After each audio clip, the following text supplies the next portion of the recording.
వేసేయి. వెల్లుల్లి, దంచిన అల్లం వెల్లుల్లి పేస్ట్ తీసుకోవాలి. మిక్సీలో వేసి జ్యూస్ చేసుకోవాలి. అండి పెట్టాలి. దానికి సరిపడా ఆయిల్ వేయాలి. అంతే. వేయించడానికి కొంచెం గట్టి ఫ్రై చేయాలి. బిర్యానీ ఇలా వేపుకోవాలి. బిర్యానీ మొత్తం సామాన్లన్నీ. రుచికి సరిపడా ఉప్పు వేయాలి.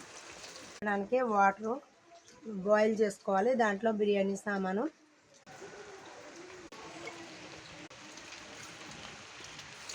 బయటికి తీసేయాలి. సపరేట్ చేసుకోవాలి.